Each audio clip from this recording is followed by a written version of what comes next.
नमस्कार विद्यार्थियों, गीता शर्मा क्लासेस में मैं आपका स्वागत करती हूँ। आज मैं आपके समक्ष कक्षा 11 आरोह भाग 1 में संकलित दुष्यंत कुमार द्वारा रचित उनकी गज़ल साए में धूप लेकर उपस्थित हूँ। कविता शुरू करने से पहले हम दुष्यंत कुमार जी के जीवन पर एक नज़र डालेंगे। दुष्यंत कुमार का जन्म उत्तर प्रदेश के राजपुर नवादा गांव में 1933 में हुआ। इनके बचपन का नाम दुष्यंत नारायण था। प्रयाग विश्वविद्यालय से इन्होंने एमए किया तथा यहीं से इन्होंने अपना साहित्यिक जीवन शुरू किया। वे वहाँ की साहित्यिक संस्था परिमल की गोष्ठियों में सक्रिय रूप से भाग लेते रहे और नए पत्ते जैसे महत्वपूर्ण पत्र के साथ भी जुड़े रहे। इन्होंने आकाशवाणी और मध्य प्रदेश के राजभाषा विभाग में काम किया। अल्प आयु में इनका निधन 1975 ईस्वी में हो गया। दुष्यंत कुमार की कविता गज़ल का सार कुछ इस प्रकार है। साए में धूप उनके गज़ल संग्रह से यह गज़ल ली गई है। गज़ल का कोई शीर्षक नहीं दिया जाता, अतः यहाँ भी उसे शीर्षक ना देकर केवल गज़ल कह दिया गया है। गज़ल एक ऐसी विधा है जिसमें सभी शेर स्वयं में पूर्ण तथा स्वतंत्र होते हैं। उन्हें किसी क्रम व्यवस्था के तहत पढ़े जाने की दरकार नहीं रहती। इसके बावजूद जो दो चीज़ें ऐसी हैं जो इन शेरों को आपस में गूंथ कर एक रचना की शक्ल देती है, एक रूप में स्तर पर तुक्का निर्वाह तो दूसरे रूप में अंतः वस्तु के स्तर पर मिजाज का निर्वाह। इस गज़ल के पहले शेर की दो पंक्तियों का तुक मिलता है और उसके बाद सभी शेरों की दूसरी पंक्ति में उस तुक का निर्वाह होता है। इस गज़ल में राजनीति और समाज में जो कुछ चल रहा है उसे खारिज करने और विकल्प की तलाश को मान्यता देने का भाव मुख्य बिंदु है। कवि राजनीतिज्ञों के झूठे वायदों पर व्यंग करता है कि वे हर घर में चिराग उपलब्ध कराने का वादा करते हैं, परंतु यहाँ तो पूरे शहर में भी एक चिराग नहीं है। कवि को पेड़ों के साए में भी धूप लगती है, अर्थात आश्रयदाताओं के यहाँ भी उन्हें कष्ट ही कष्ट प्राप्त होते हैं, अतः वह हमेशा के लिए इन्हें छोड़कर जाना चाहता है। वह उन लोगों के जिंदगी के सफ़र को आसान बताता है जो परिस्थिति के अनुसार स्वयं को बदल लेते हैं।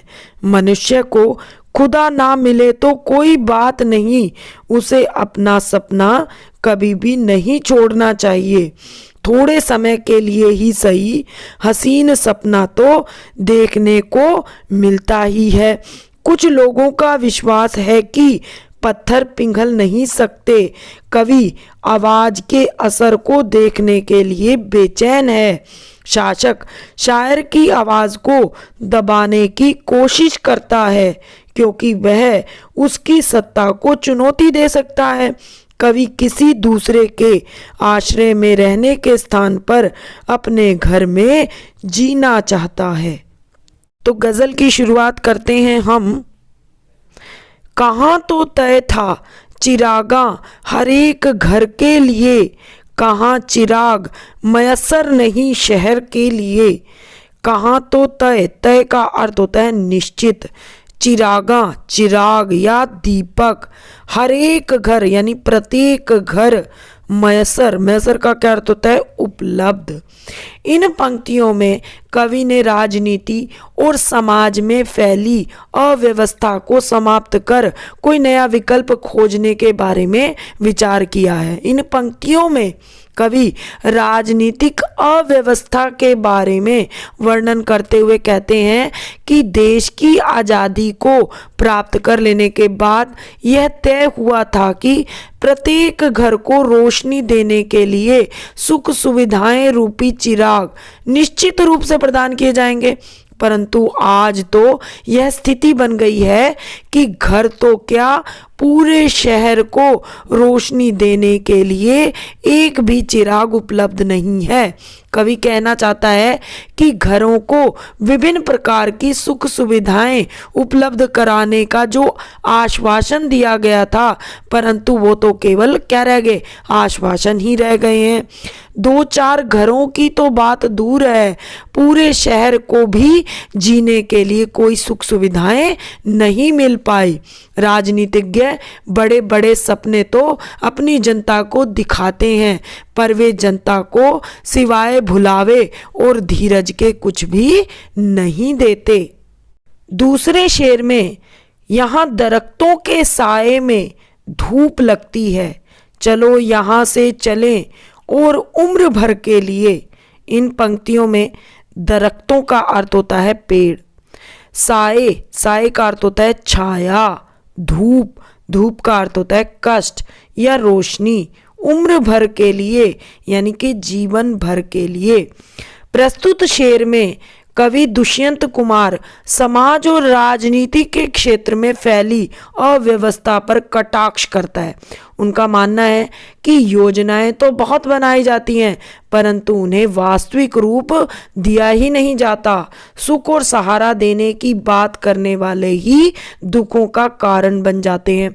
इन पंक्तियों में कवि दुष्यंत कुमार जी कहते हैं कि वृक्षों को इसीलिए लगाया जाता है कि धूप ना लगे, परंतु आज इन्हीं वृक्षों की छाया में धूप लगने लगी है।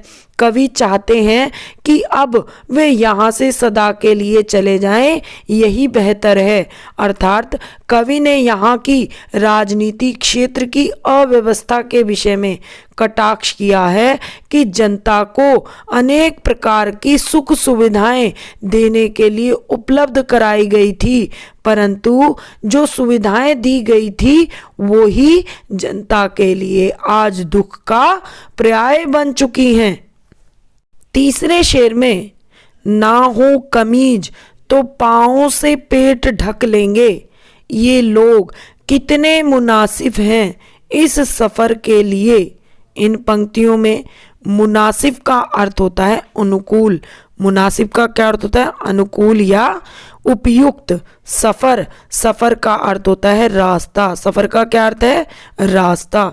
इन पंक्तियों में कवि का मानना है कि जनता से वायदे तो बहुत बड़े बड़े किए जाते हैं, पर उन्हें पूरा नहीं किया जाता।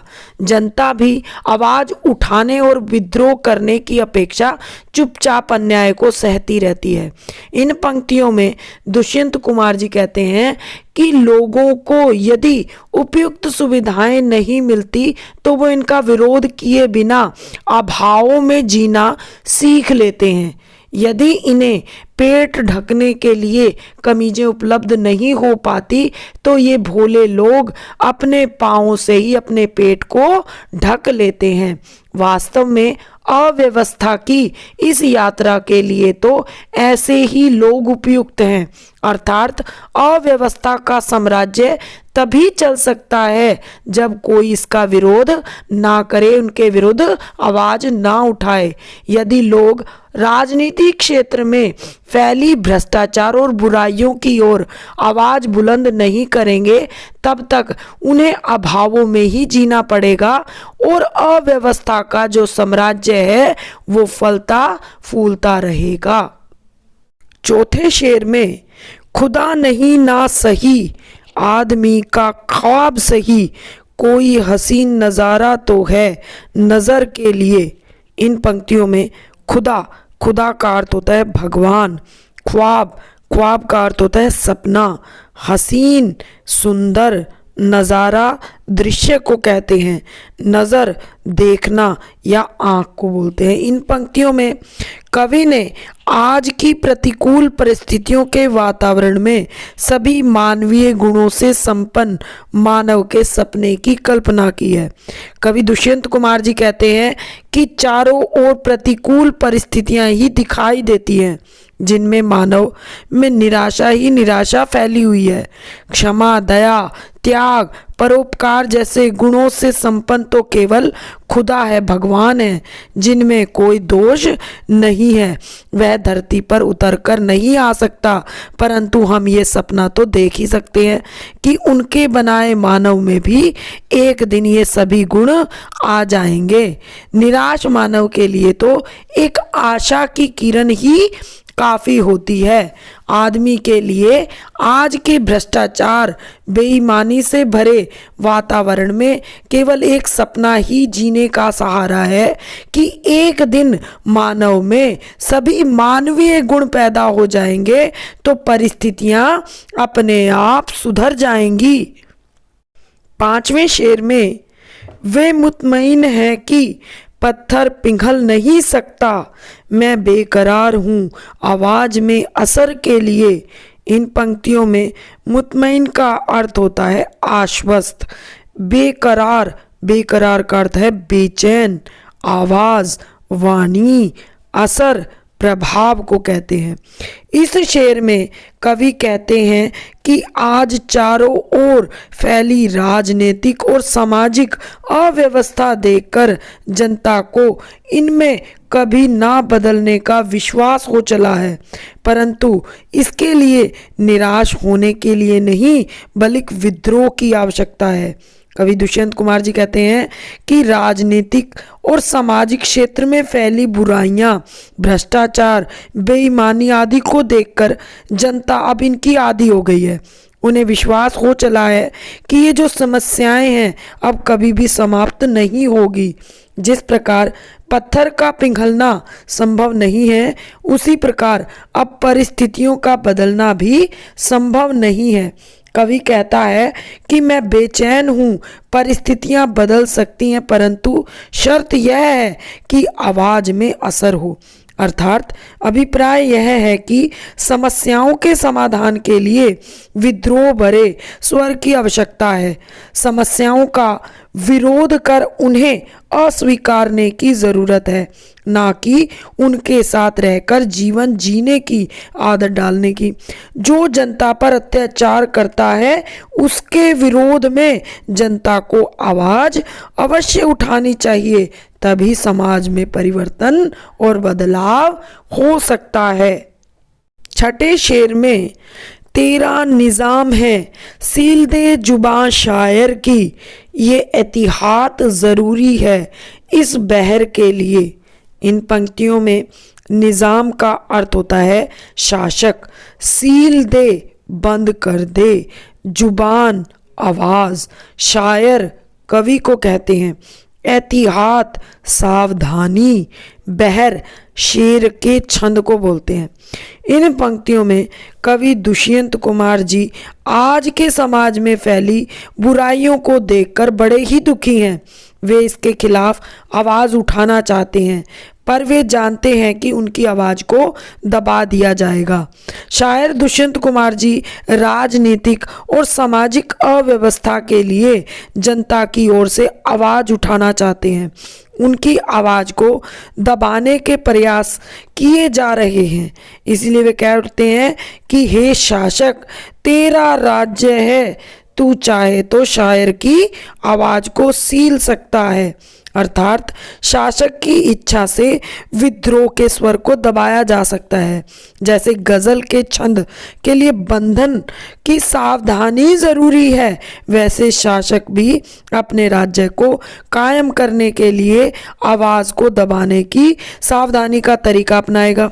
शासक की पूरी कोशिश रहेगी कि अकेले व्यक्ति की आवाज़ को दबा लिया जाए, तो विद्रोह का स्वर उठेगा ही नहीं और उनका शासन यूं ही चलता रहेगा। 7वें शेर में जिए तो अपने बगीचे में गुलमोहर के तले, मरे तो गैर की गलियों में गुलमोहर के लिए। इस शेर में गुलमोहर का अर्थ होता है एक प्रकार का फूलदार पेड़, जैसा कि आपको इस पिक्चर में नज़र आ रहा है। गैर, गैर का अर्थ होता है अन्य। गलियों में यानी कि रास्तों में। इन पंक्तियों में कवि दुष्यंत कुमार जी कहते हैं कि अपना जीवन जीते हुए हमें अपने बगीचे के गुलमोहर में रहना चाहिए। भाव यह है, हमें अपने घर, अपने देश रूपी बगीचे में गुलमोहर रूपी सुख शांति की छाया में रहना चाहिए। अर्थात हमें शांति व सुख के साथ जीवन जीना चाहिए। ऐसा करते हुए हम जीवन की समस्याओं का सफलतापूर्वक सामना कर पाएंगे। यदि हम मरे भी तो दूसरों की गलियों में गुलमोहर की रक्षा के लिए ही मरे, अर्थात परोपकार के रास्ते पर चलते हुए दूसरों की सहायता करते हुए ही हम अपने प्राण न्यौछावर करें। दुष्यंत कुमार की कविता साए में धूप यहीं समाप्त होती है। आशा है यह वीडियो आपको पसंद आई होगी। यदि पाठ से संबंधी कोई भी कठिनाई है तो कमेंट बॉक्स में कमेंट करके मुझसे पूछ सकते हैं। अलग अलग कक्षाओं की वीडियो को देखने के लिए हमारे चैनल को सब्सक्राइब करें, वीडियो को लाइक करें तथा अधिक से अधिक लोगों को शेयर करें। आपका बहुत बहुत धन्यवाद। आपका बहुत बहुत आभार।